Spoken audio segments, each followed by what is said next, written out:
Welcome to Friar Talk Tuesday, everybody. If you are listening on Friar Talk or America's Finest Sports, either way, we're going to be going over a little bit of the Padres struggles early on.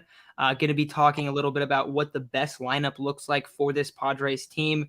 Going to be talking about Luis Campusano, and then at the end, we will do the Juan Soto City Connect jersey giveaway. We also have Sergio on today. If you guys are on Padres Twitter, you've probably seen Sergio's account quite a few times there.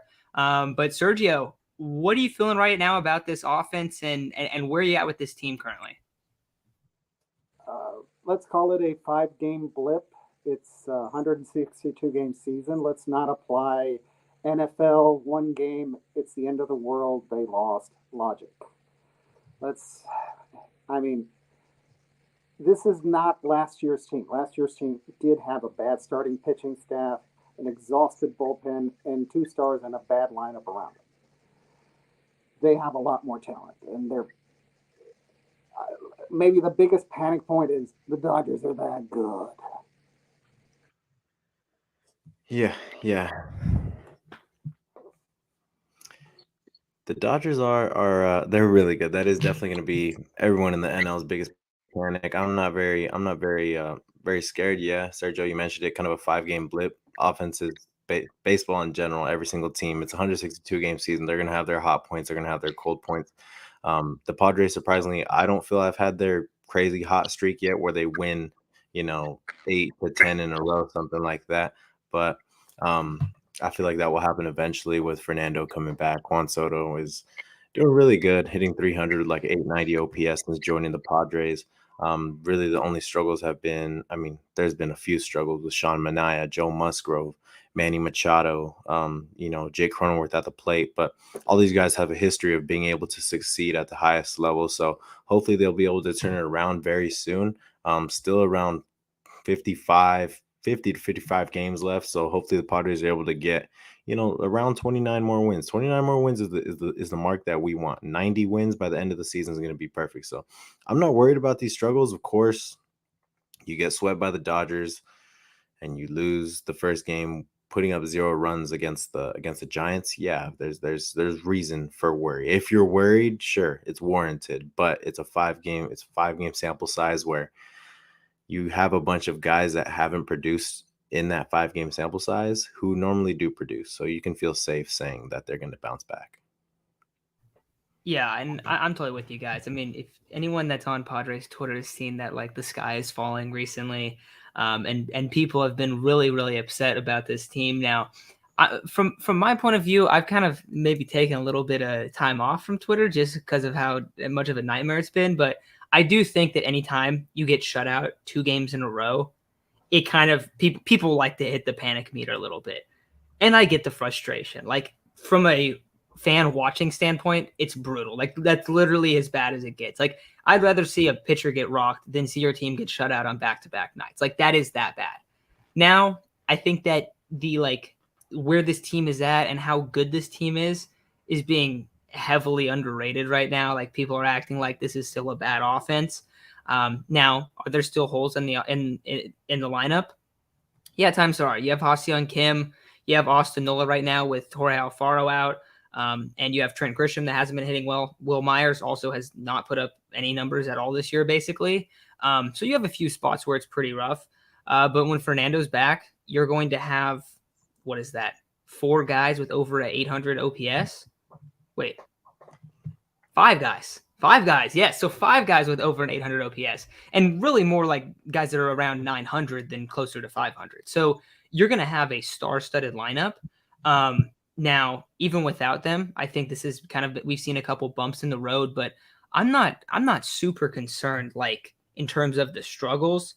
I would say probably the only guy that I'm like, I don't know if I'm concerned about, but like, I'm just at the point where I wouldn't really want to see them in a playoff game is probably Sean Manaea.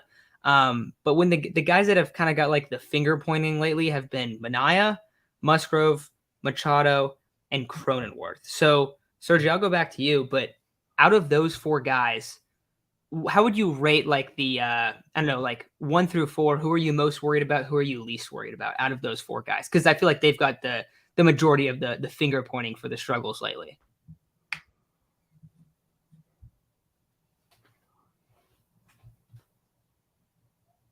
Sergio, you there? Oh, Sergio bounced out. Isaac, you So want to go ahead? I guess that would be me then, huh? So what I will say is I'm not worried about any of them. If I had to rank them, Sean Mania, I'm most worried about. Jake Cronenworth third, Joe Musgrove second, Manny Machado first. I have no reason to worry about Manny Machado other than a little injury that's been bothering him for a little while. I mean, people didn't like the comment, but that's Manny fucking Machado, man. I mean, he's a stud, man. So I don't feel any reason to have to worry about some of these guys. I think Sean Manaea is going to figure it out. Joe Musgrove, everything points to him being able to figure it out. Jake Cronenworth, feel like I should talk about Jake Cronenworth a little bit. I noticed, you put out a tweet, but Jake Cronenworth is getting a lot of undeserved slander to the point where I feel like people are just trying to find a scapegoat right now. Why? There's so many positives on this team. There's not nothing, but there's so many positives on this team about this team that we're trying to find something out of nothing. I really do believe that Jake Cronenworth has been one of the best second basemen in all of baseball with a 3.2 WAR right now, on pace to have almost the same WAR as last year, where he put up a 4.1, which is an insanely valuable player. Keep in mind, he also gets paid $700K to be a 4 WAR player. That is absolutely absurd, the value that he brings to this team. So, in my opinion, there is no need to slander Jake Cronenworth. Yes, his offensive numbers are down, but he has set the bar so high that, I mean, you look at Ha-Seong Kim, right? Ha-Seong Kim, he's having himself a really nice season compared to last season, right? And he's getting a lot of praise for it. Jake Cronenworth is having a down season compared to last season. His numbers are still pretty solid, higher than Ha-Seong Kim's, and he's getting a bunch of hate, undeserved hate. So I don't think that's a guy that people need to be going after. He's been absolutely fantastic. I don't think there's anyone in the lineup that everyone should be going after. I mean, I feel like everyone's holding their own. Josh Bell has struggled a little bit, but we know he's going to find it. Juan Soto is batting 300 with 890 OPS since coming over here.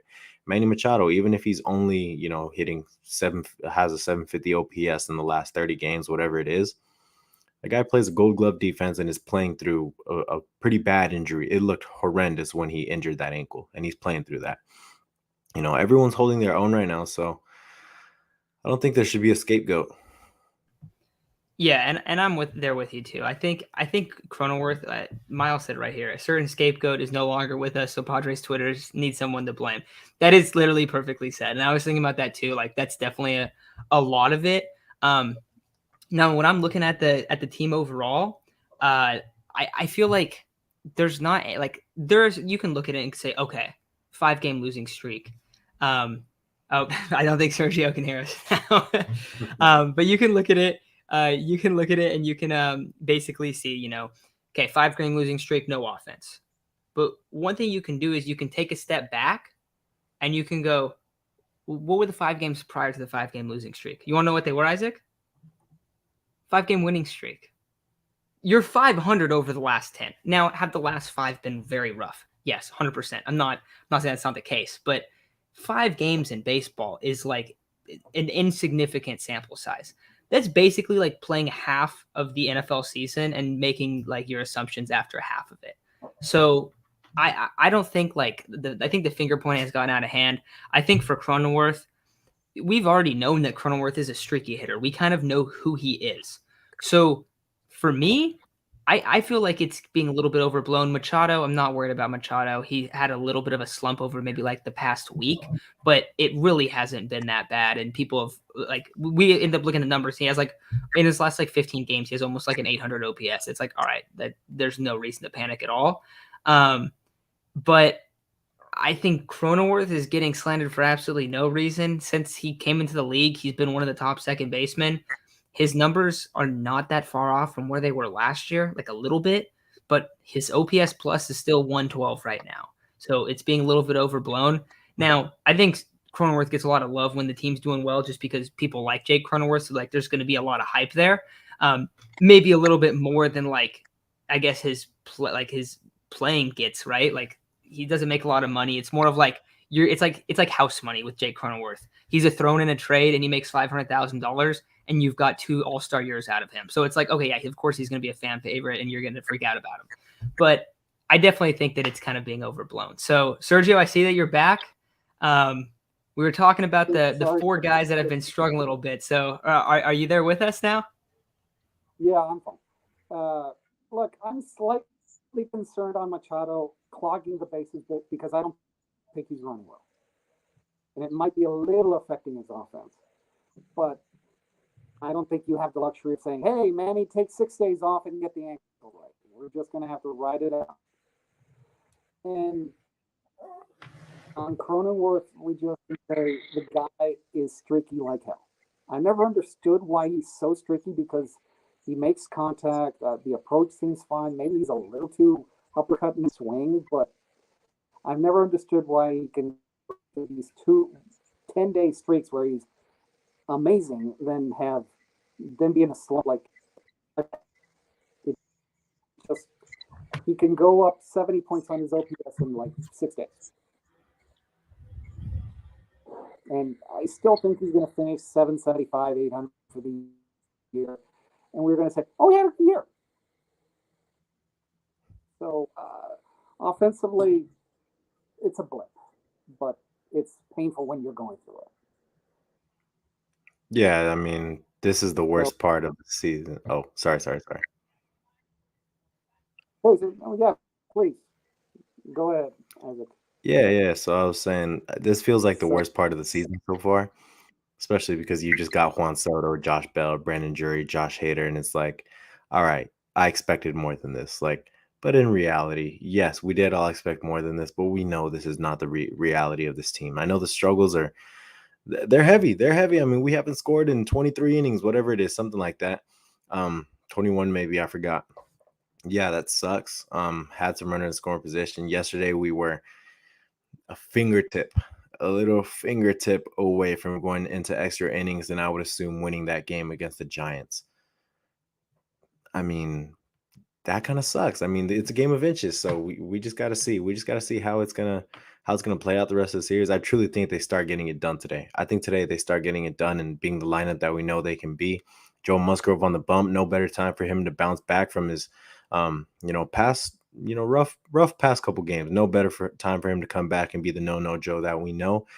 No better time for this lineup just to, get behind him and rally and get him 5 runs, whatever it is today. Just time to get back into things, man. Time to get back into the swing of things.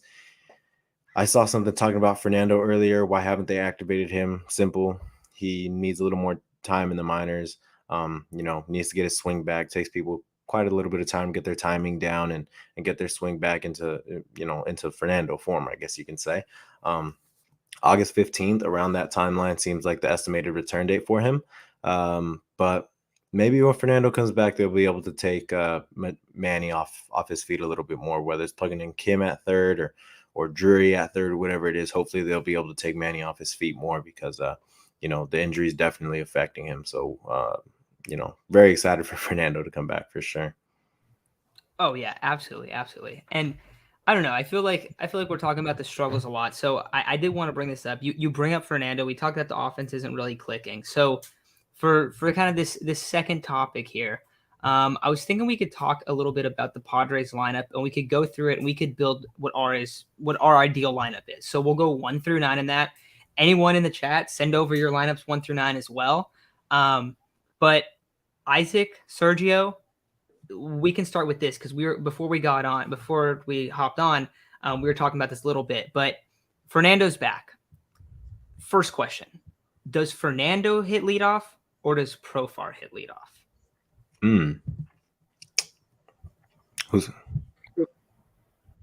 If you ask me, like before they traded for Soto, Profar was on a super hot streak for about 5-6 days. I would have told you Profar, but Profar has gone back to normal human being mode. I mean, you just got to get Fernando at leadoff, and let's do the 20 version of Profar at 9, and that worked.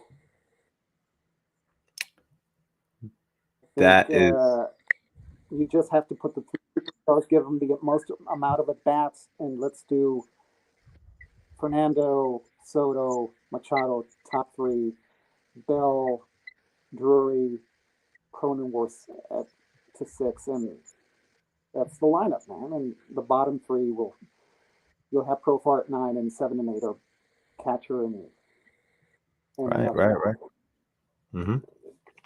Yeah, so mine is pretty much the same. I also used to have Profar at leadoff, but he's kind of cooled off a little bit. We know that Profar, he's had himself a really solid season, but we know what Profar is. That's going to be around this year. I mean, around a 750, 760 OPS. I'm assuming is what he's going to end with. Um, I'm a big fan of having my top guy get the most at bats. That's going to be Fernando Tatis. Um, Fernando is going to bat lead off in my lineup with Soto batting second, Machado batting third.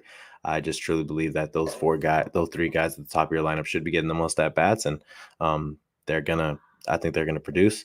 Um, Sorry, I'm trying to remember. Then I have Bell, then Drury, then Jake, Alfaro, Grisham, Profar. I moved Profar down to the 9th spot just because I do like the second leadoff. He does get on base a good amount for Fernando, Soto, Manny. I like him down in that 9th spot. And then I think against that's my lineup. That is my lineup for sure. Okay, I'm with you there too, because I like Fernando leading off. And it's funny too, because like last year, we were talking about this once in a while last year. And I never really liked the idea of Fernando leading off until he came back off the IL and then like he was just a catalyst at the top of the lineup. And it was night and day when he would lead off and when someone else would. And I felt like, okay, you can definitely feel the energy with Fernando leading off. Seems like everyone behind him hits a lot better too. So I became a much bigger fan of having Fernando lead off because before I also not really in the terms of like your one hitter being your best, but I always thought like you probably want your two hitter and then your three hitter as the best two guys in your lineup. You want a guy with speed up top.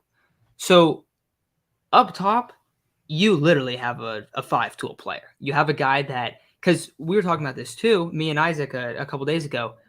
One of the things that makes the Dodgers top of their lineup so nasty is that they have so much speed with Mookie there, and then like it's dirty. But when Fernando leads off, I mean, if Fernando's healthy for a whole season, he can steal 30 bags. So if you have him there, and then you have Juan Soto next, do you know how many times you're going to start? If those two guys lead off an inning, do you know how many times you're going to have guys on first and second? It's going to happen so often. And so it's going to really come down to how well is Manny playing? How well is Soto playing? I would probably say that the set, like my second kind of like I don't know, like time where you have to make a change because I feel like 2, 3, 4, if you have Fernando leading off is pretty clearly Soto, Machado, Bell. At 5, I was kind of leaning towards having Cronenworth at 5, just because Cronenworth has hit really well with runners in scoring position. But then you see the pop that Drury has. You look at the numbers that Drury has, and it's hard to be like, oh, yeah, we're going to kick him down to 6. So I do think he should be 5. I think you have Cronenworth at 6. I'd probably put Alfaro at 7, and then Grisham at 8, and then 9 would be Profar. The reason I like, and I know it's kind of weird because you're going to be losing at bats when it comes to Profar, but I don't know. I just like the idea of having kind of like a second leadoff guy in that 9 spot. So pretty similar lineups. I think we're all kind of on the same board here. Isaac, you had talked. Oh yeah, go ahead, Sergio. I think are they going to do a weird platoon where they have when they're facing a lefty and say, "Oh, Fernando, go into center field, and we're going to play Kim at shortstop." I think think that that's would be the case. that they run this weird platoon where Grisham plays against righties but doesn't play against lefties, and Fernando goes into center field against when in that situation, so Kim can get place shortstop against lefties. I think that is something, and we just said maybe Manny's going to get some days off from third base, so Kim probably is going to play a lot more than we probably are guessing. And Grisham, that dude is more talented, but drives me nuts. I want that guy to be the guy we saw at the early 21, the guy was going to be a star. That is true. I thought it was going to be a star. I really did. I thought it was going to be an all-star, man. I thought it was going to be Ken Rosenthal goes through his big Oh, the Padres found their next superstar. Trent Grisham is hitting 900 OPS, and the guy's been like a 650 hitter from ever he came back. It's weird. Yeah, definitely. I also thought he was gonna be like a stud in this league, man. I thought for sure he projected to be one of the better center fielders in baseball with the Gold Glove potential, with the speed. Even though he doesn't look very fast, he's kind of fast. But at one point, he was able to drive the ball all over the field. He had I mean, mostly pull it, but he had a nice little spray chart going here and there. So he was looking pretty good. I also want him to be successful so much, but the way I see it is, yeah, I think they will sometimes do Fernando in center and Ha-Seong Kim at short. And I think that's kind of going to be the best way to utilize Ha-Seong Kim. He shouldn't be seeing much playing time with the way the lineup currently is. He shouldn't be seeing much play time against righties. Pretty much solely against lefties is my opinion. I mean, of course, sometimes you're gonna want to get either Fernando, Jake, Manny. You're gonna want to get them off their feet, and of course, the best guy to plug in that spot would be Kim, and I mean, I guess you could say Drury as well, but defensively, it would definitely be Ha-Seong Kim. So, he deserves his playing time, especially against lefties, where he's shown that he has some power. He can drive the ball. So he'd be great in that spot. And obviously, you want to take Trent Grisham out of the lineup against lefties. I don't know what his lefty numbers are. I don't know what his splits are, but I mean, he hasn't been very good in general. So it's like, can't cut him much slack. So we'll see what they do with all these guys, man, because they got Ha-Seong Kim, they got Brandon Drury, they got Will Myers. They have a few guys that are battling, not even battling, I would say, but going for spots that aren't really open. We had a super chat, or I don't know what they're called, but what's your guess of what's wrong with the team now?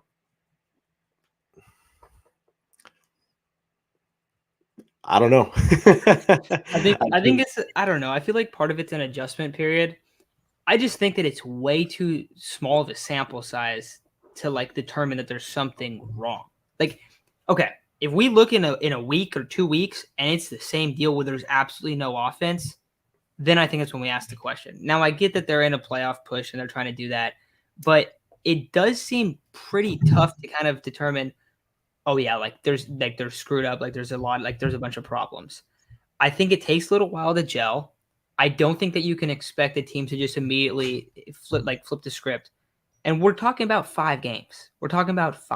So that's where I'm at with it. Sergio, I know your mic's cutting out a bit, but let's try one more time to see if it works. If not, maybe we'll have to call it a day on this one. But let's see if it's working here. What's wrong with the team? I think that there's a human element of getting smoked by the dog. I think you can carry over one extra game. Like they got their butts whooped. They did, and Alex Wood always pitches great at Petco Park, and you can start pressing and say, "Hey, we're a hype team. We have to do this." And Alex Wood pitched really well. I think it's a little early to start jumping and getting all panicky, but it's let's have a better opinion after the San Francisco series. Is what I would say. But I think the biggest panic, as I said, is the Dodgers are that good. Yeah. So Sergio,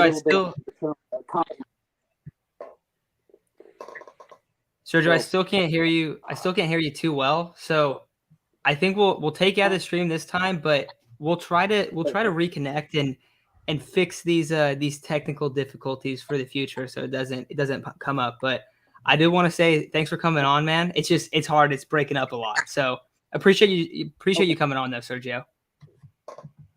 Absolutely. Definitely. Yeah, he has a thumbs up. He was cutting out bad. Yeah, so I don't know, I don't know what's wrong. I think it's just a chemistry, just a period of, they're just in a slump, man. I mean, they're in a slump. Even in high school, if you played high school baseball, you'd go through like your 2-3 game slump, you'd get back into it. This is 162 games, not 30 or 40 like in high school though. And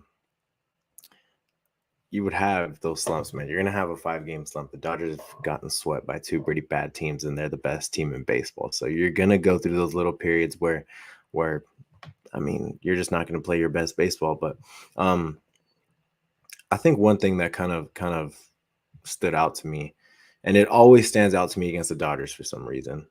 Always, never fails. Tony Gonsolin is the exception, because Tony Gonsolin, they were actually able to drive up the pitch count. He got out of the first inning with like 30 pitches, and he ended up pitching around 5 innings. They got one of the best starters in baseball out in 5.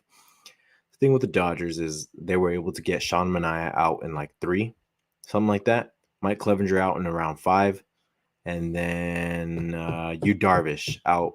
I mean, Yu Darvish had a pretty damn good start, but he was out in around 6. They drove the pitch count up and they got to the bullpen. Now, that might not work against the Dodgers because they got a really good bullpen, but Tyler Anderson leaving the second inning with 15 pitches is stupid.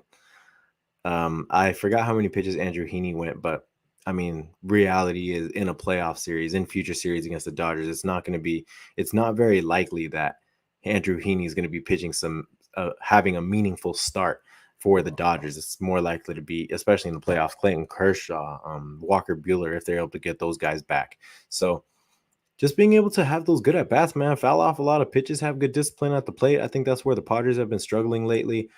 Just their discipline at the plate hasn't been what I'd expect. Juan Soto's had fantastic discipline. He always does. So that's going to be the exception almost each and every day. Everyone else seems to be struggling right now. Another thing, though, they're not hitting for much power. Simple as that. They really are not hitting for much power. The Dodgers beat us by just hitting nukes. They were hitting nukes off us, and that's how they were able to win the game. I mean, look at the game against Clevenger. 3-2 ball game. He's pitching a pretty darn good game. I would say he was pitching a pretty darn good game. 5 2/3, 2 runs allowed, runners on first and third, and Max Muncy hits a bomb. That was kind of the theme throughout that series, especially, being able to hit the long balls, what's costing us right now. Even then, just slugging in general, the Padres are struggling. I fully expect that to come in with, Josh Bell, when Josh Bell is able to, get his numbers back up. Juan Soto's doing his thing. Manny Machado's healthier. I mean, I fully expect the slugging to be better. But other than that, I think they're going to be fine. Obviously, the pitching, you could look at the pitching that they've been struggling, particularly Sean Manaea and Joe Musgrove, but those two are pretty darn good pitchers in the past, and I fully expect them to be able to bounce back. But let's just see how they do the rest of the way. Pretty easy schedule. Yeah, definitely. And especially after this Giant series, you have what? Nationals, Marlins, Nationals, Guardians, Royals? I think it's Royals after that. It's an interleague game. Mm-hmm. Yeah. So I also see another thing here. So people are talking about Manny as a leader and basically saying, like, if Manny's not the leader, who is the next guy that would kind of be like the next guy up? I think it would definitely be Musgrove, but people are also bringing up Tatis, and I feel like Tatis does not get talked about as a leader. But when you watch the team, and you guys answer this for me, and I don't know the answer to this, but does it feel like they're like not really all there and all together when Tatis isn't there? I have literally always felt that since he's been on the team, where it's like, they're like 50% because Tatis isn't there, which is a problem because you have a dude that completely carries you. But like, I feel like he is like maybe not the leader, I guess, but like he is like the energy, like he's like the heart of the team. I still feel that. So I mean, that's being a leader on the field. Maybe you're not like a mentor, you're not like an older guy in the locker room, but I do kind of feel like if we're talking about a leader, like you have to at least bring up Tatis as a guy like that. I know he's not gonna get talked about either because like the whole motorcycle thing too, which kind of like most people are gonna be like, oh, absolutely not. But you can definitely feel when he's not there. Yeah. In terms of being able to lead as being a mentor, I think he's too young. But when you look at the on-field production, Fernando leads by example. Fernando leads with his production. He's basically saying, look, I'm this good. I put up a 7 WAR in 132 games. I'm a top 3 player in baseball. Be as good as me. Try being as good as me. Try picking me up. Try putting up the production I'm putting up. And he brings energy and he brings excitement. That's what the Padres, that's what every team in baseball needs. just that guy that's super exciting and brings the fun, brings the energy. And you definitely feel a different vibe when Fernando's out. You felt it heavily last year. And I mean, when you get Juan Soto and Josh Bell, you kind of forget that. You don't forget that Fernando's out, but you kind of forget that energy is missing. But prior to getting those guys, that energy, you did not feel it. I mean, if you were to say the Padres games are much more boring this year than they were last year, I would not blame you, because this one guy in particular is missing. So I don't know if you guys heard that outside. But Fernando's a stud, man. He leads by example. He leads with his play. He leads with these insane plays that he makes, these clutch home runs that he hits. He's absolutely an example on the field of what a great baseball player is. And I mean, he's not the most humble or disciplined guy, but I mean, he's exciting. He's young. He's the face of baseball when he's on the field. So yeah, it's a big.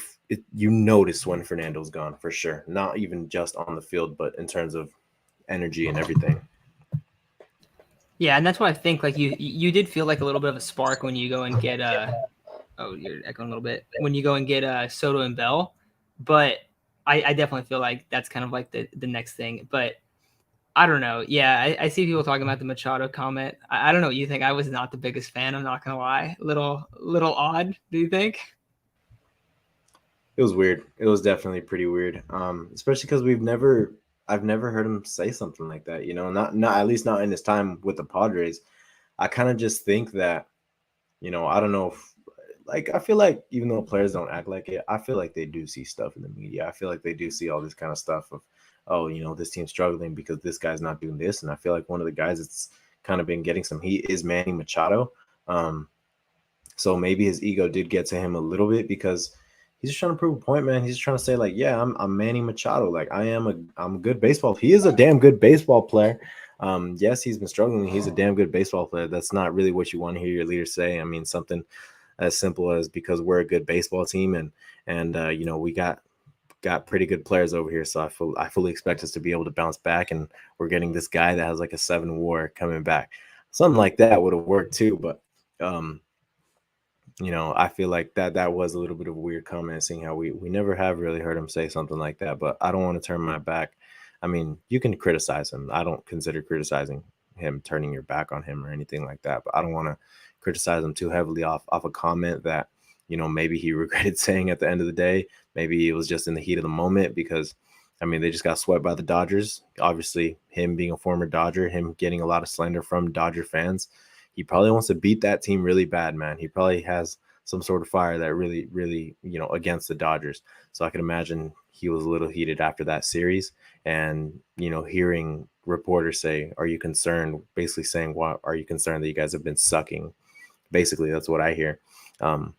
I could see why he would be a little angry. Nonetheless, doesn't warrant the comment. But, I mean, that's our captain no matter what. Like, even if he said that's our captain. Yeah, so I thought it was fake, bro. I really thought it was fake. I think I texted you that. I think I said that's a fake comment. Like, it was like one of like what's it called, like Facts MLB, right? I legitimately thought it was one of those, and you were like, no, that's real. I was like, no shit, that's a real comment. So yeah, it's a bad comment. It's a bad thing to say. I definitely am there with you, but I mean, we've seen over the last couple of years, like, I don't know. I think the past like week for Machado has been a little weird, but outside of that, like, Machado's kind of been perfect since he's been here in terms of like a locker room presence and a guy like that. And that's of course what people are talking about Haas too. So definitely a little weird time with Machado for sure. So we'll see how it ends up playing out. But yeah, I don't know. Not the biggest fan of that comment, but last segment here, going to be talking a little bit about Mr. Luis Campusano. So wanted to talk about him just because right now he's technically the Padres' #1 prospect, even though I think a lot of people probably have Jackson Merrill over him. And the reason why Dylan Lesko's not there is that he's just not updated on the list yet. So he will probably be the one after that. But right now, if you look on MLB.com, you look up the prospect list, he is your #1 guy. Now, we also see that Jorge Alfaro got hurt last night. Do not know the severity of that injury. So first, I want to talk a little bit about, is Luis Campusano a guy that can be a September call-up? Can he make any amount of an impact? Can he be a backstop on this team? Can he be the backup behind Nola if Alfaro is out for a little bit? And then we'll talk a little bit about the future of Campy. But what do you think about him potentially being a September call-up or a guy that replaces Jorge Alfaro? I mean, I could see him being a September call-up, but I don't really see him having much of an impact just because of the comfortability that the pitching staff kind of has with both Austin Nola and Jorge Alfaro, where you see Sean Manaea mostly throwing to Jorge Alfaro. Clevenger, I don't really know if Clevenger has like a set catcher. I would probably say it's Austin Nola. But same with Blake Snell. Blake Snell likes throwing to Nola, and they all have some sort of comfortability in throwing to both of those guys. Whereas you saw, like, it didn't really seem like anyone was comfortable throwing to Luis Campusano in a short stint. I mean, apparently his catching has improved, so that would be great to see at the major league level, just because I thought he did fairly decent at the major league level in his little stint. He got a lot of hard hit outs, unfortunately. Catching, he did not look very good, but at the plate, he looked okay. I kind of also, agree with Rat Boy King. I think Gallagher would be the call up before Campusano, where you see them carry 3 catches, but Campusano still needs some work. So, yeah, I don't know how much of an impact he would have. I think he has a great bat. I think he's going to be a great hitter, hits for some power, but I don't know how much of an impact he'll have at the major league level in September. Yeah, and I'm there with you. I don't think that there's that much of a chance that he comes up and provides a lot of reps at catcher. Now, maybe as a bat off the bench, maybe a little bit of DH. He hasn't really played much first. Maybe in the future he could play first, but I think you're right about Cam Gallagher being the guy that gets called up before him.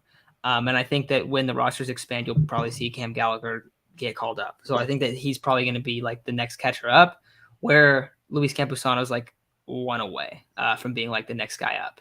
But I don't know, man. I still have a lot of faith in him, like long term, but my faith on him actually being able to be a catcher has definitely diminished. And I think literally probably every single person that's in the stream right now listening probably feels the same way, because all of the reports are pitchers hate when he's the catcher. There's no chemistry. He's not good at it, and there's just a bunch of question marks about him defensively. And then meanwhile, he just stays in AAA, in AA, wherever he is, and just absolutely rakes. And you look at his offensive numbers, and it completely warrants him getting called up.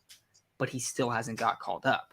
So I don't know if the future for Campy can really be catcher, unless it's been completely overblown, where like a lot of fans and a lot of media members are just like way off, and it's like, okay, it's not that big of a deal.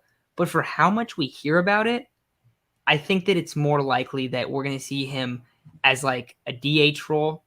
And I would not be surprised at all if he starts getting reps in the offseason and in spring training at first base. Because keep in mind, you also have now a spot that's going to be open in at first base next year. So do you think that he has a future as a catcher? Or do you think it's more of like that DH first base kind of role? Sorry. I think he has a future as a catcher. Maybe, but he does need significant improvement. I mean, I feel like there's no reason to keep him down in AA or AAA unless he's really struggling at his position, because in terms of what you see at the plate, it's pretty damn good. He hits for power, but I don't know. Everything else, it's like, damn, what the hell's taking so long? Like, he's been a prospect for a really long time, and he got called up for a little bit because of someone was injured. Austin Nola was injured, so they had to call up Luis Campusano. So I don't really know where else he would play, though. That's kind of the question. I don't really know where else he would play. I mean, you could say first base, but I don't know how many reps at first base he has. Also, I kind of think he would look weird at first base. I don't know how tall he is, or how. I mean, he looks a little stocky, but he's not very tall, so I kind of think he would be a weird guy to put at first base. Also, don't know how. I mean, catchers are pretty solid athletes, but Bro, he looks like a catcher. He does not look like a first exactly. baseman. He looks like a catcher. He looks fully like a catcher. Like, that is a guy that I look at, and that is a catcher. Hopefully, we just gotta hope he starts to string together some good performances defensively, because he can be an impact player for the Padres. Maybe not this year, but next year should be like the last straw. Like, all right, You need to get called up this year. We need you to improve by this time. I was actually very surprised that he was not traded, because that was the one guy I thought he was for sure gone. So kind of surprised that the Padres were able to hold on to him, whether that be that they couldn't get rid of him or they didn't want to get rid of him. I would love to know, because that kind of gives you two different perspectives. They didn't want to get rid of him. They have they view him very highly. If they couldn't get rid of him, he might suck. So we'll kind of see how that all plays out. But Luis Campusano is kind of a weird subject. It's a weird guy to talk about, because you don't know. We don't really see him actually perform behind the plate. We just kind of have to go off reports that we see, and we don't know if he can really play any other position. Yeah, and that's why I think he's going to get some reps at first. Now, I do kind of wonder if he could maybe be like a third catcher on the roster, where like he maybe starts once a week at catcher, and then he gets a little bit of playing time at first, and a little bit at DH. I think that would be ideal moving forwards, where like at least you're getting a little bit of him catching. And I saw that Gil wrote up here. Where is it? Let me pull it up. He said reports say that he's improved defensively, but Padres should have developed him as a first baseman as well. Yeah, I think so too. And also, if he is developed as a first baseman, you probably would have seen him get some reps there recently. Like, he could have been the guy that would have played first base with Hawes gone. Like, I think you definitely could have seen that. So, I don't know. I think that it was a mistake for not developing him there. Now, I also thought it was a mistake for not developing CJ in right field. So, like, there's been a couple guys where it's tough, because you're like, you don't really have a spot there. And then when you saw the Padres go and get Alfaro last year, it made it seem like very obvious, like, okay, they don't really view him as like a guy in this team. Because you remember when the last offseason started, we were assuming that the Padres catchers were going to be Campy as the backup and Nola as the starter.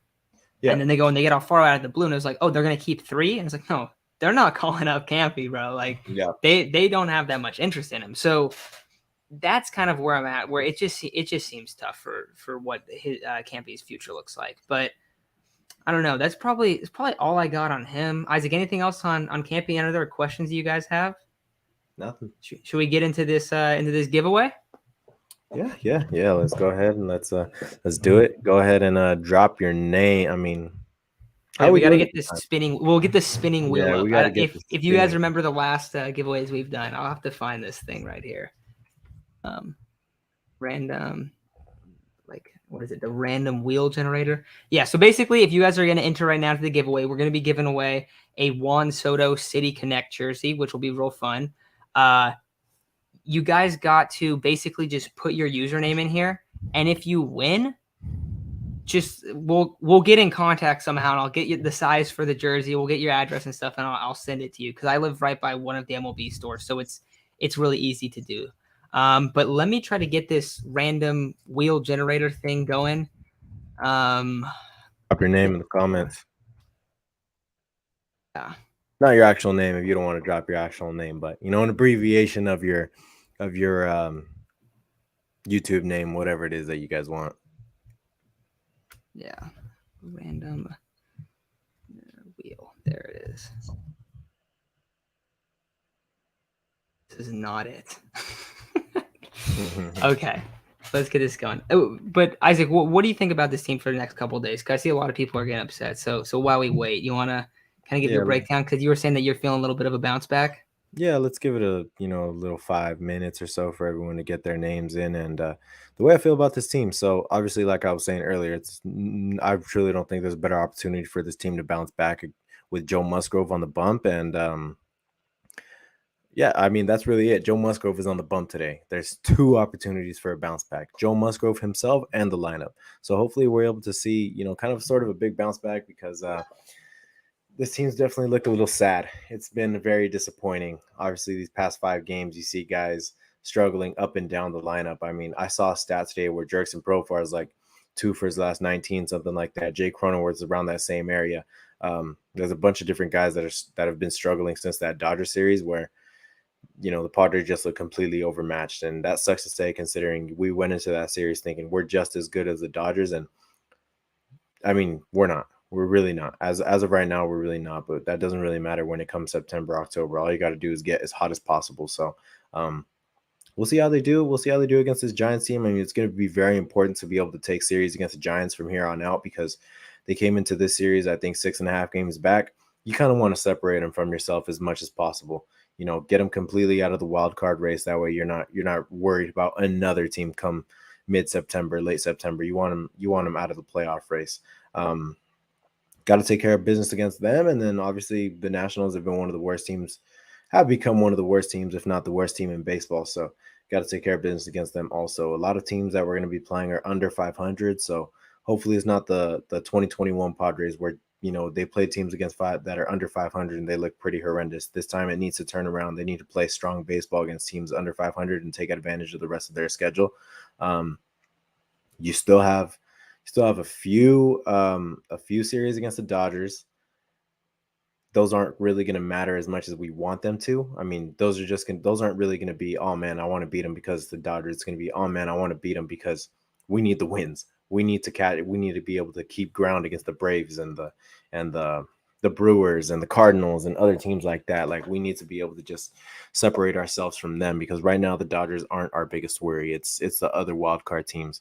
If we were to play the Dodgers in the playoffs, yeah, they could be our biggest worry. I know we all hate them so much. We don't like them because they've bullied us for as long as we can remember.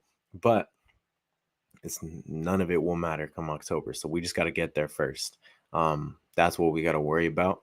So hopefully we're able to get a little bit of hot streak, man. Turn that 5-game losing streak into a 5-game winning streak again, and just start taking care of business because making me really sad seeing how negative everyone is, man. It's making me really sad. It's like, damn, we went through lineups with Austin Hedges, Francisco Mejia, Christian Bethancourt, a bunch of trash lineups growing. Alexi Amarista, Corey Spangenberg. There's so many bad names that I can name.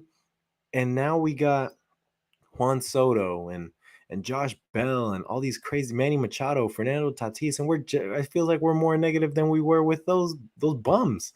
I mean, that's truly how I feel. So I try and stay as positive as I can because this team's freaking good, and it's much better than the teams that. What do we have? Like 6 total playoff appearances in our franchise history. 6 of them. Like, this team should have warrant number 7. And we should be pretty confident that they're going to get us number 7. So, yeah, that it does make me a little frustrated seeing how frustrated people get. And frustrations are okay, but to say this team sucks and oh man, this team is not going to make the playoffs. It's a replay of last year. This person sucks. This person sucks. Yeah, it sucks to lose 5 games in a row, and it sucks to see Jake Cronenworth's offensive numbers go down. Manny Machado's over the past month or so go down. Those are damn good players that are probably going to bounce back. There's nothing to worry about. But yeah, so hopefully we see this team bounce back soon. I was gonna say, I also feel like a lot of the reason I'm not as worried is because I feel like a lot of people do not I don't know. A lot of people are frustrated because there's been a lack of performance over less than a week. Where I'm expecting the Padres to have some positive regression. I'm expecting these guys to play a lot better. I'm expecting the lineup to look a lot better. Why? Because look at the numbers. Look at the guys in that lineup. It's significantly better. Now, has it been a good start? Fuck no. It's been terrible. It's been as bad as you could have asked for it to be. So I get the frustrations, but I just think if we're being realistic, let's look and see what would you realistically think is going to happen. I think they're going to be above 500 for the rest of the way out. I think they're going to make the playoffs. And if guys get hot at the right time, they have a chance. But that's the same thing for all of the playoff teams. If your top guys get hot at the right time, if your pitching is playing, if your pitching is doing well, that's why it's a big deal that guys like Blake Snell, who has now come around and over the last 6 weeks has been an absolute stud. I don't know if you saw, Isaac, but Blake Snell's ERA is under 4. Yeah. You know that? Yep. And it was 6 2 months ago. So I think, you have a lot of starters that can really they're going to be good starters in the playoffs.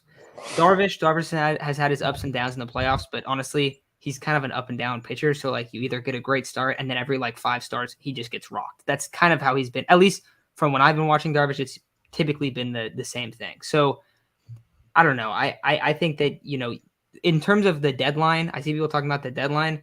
Yeah, no more excuses. Accountability, please, from ADS. Like, dude, they just added Juan Soto, Josh Bell, Josh Hader. Like, let it sit for a second. Let it sit for a second.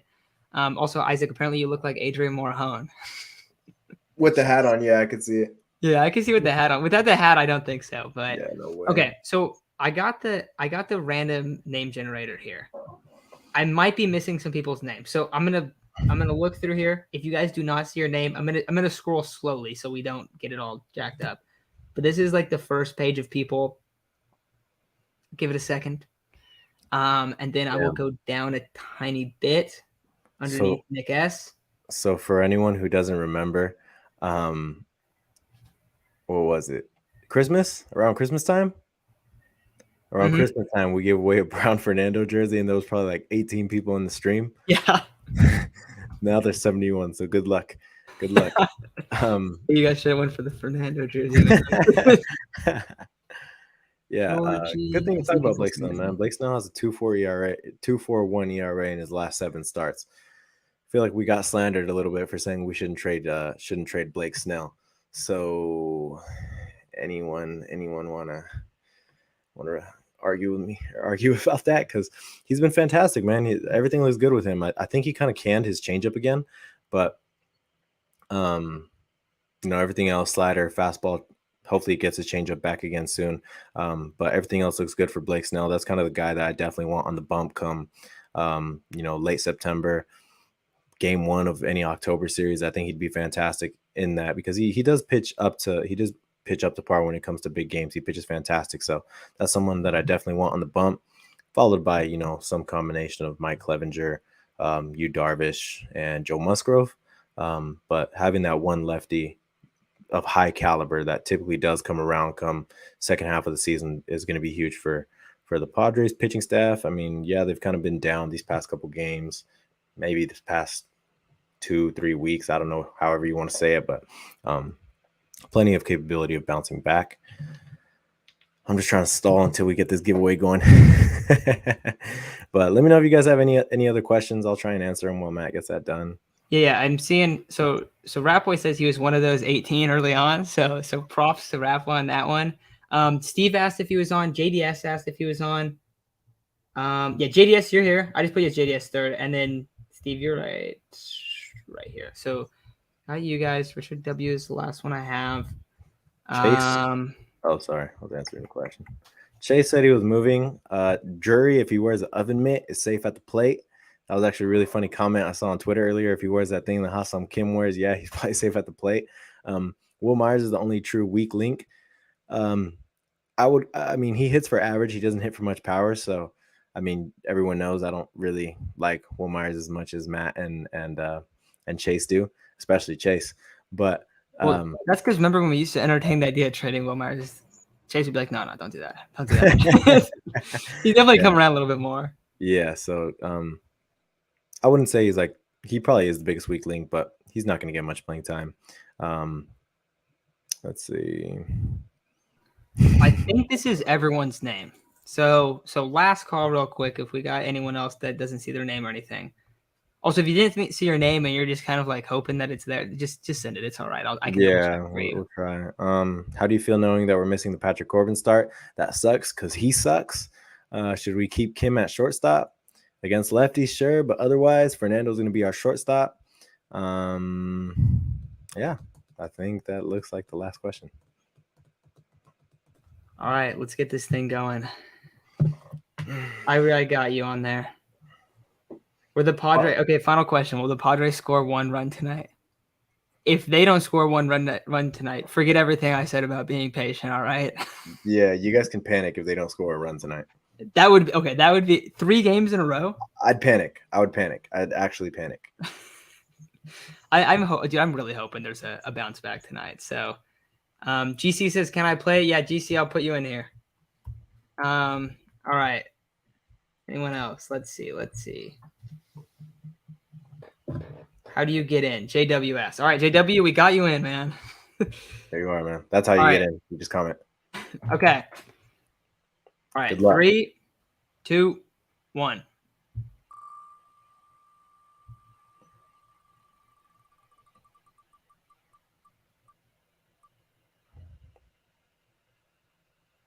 What Dude, the? that was close. Oh no! Oh, good job, Cola. Dang, that was crazy. All right, Cola, where are you? I saw you were one of the first people that commented. It went all the way around. It was right at the very end of the list too. Mhm. So congratulations to Cola. If you have us on either like Twitter or just comment in the chat. Oh, here he is. So just you can just comment and like do something so we can figure it out. But if you're on Twitter, you can also just DM us as well.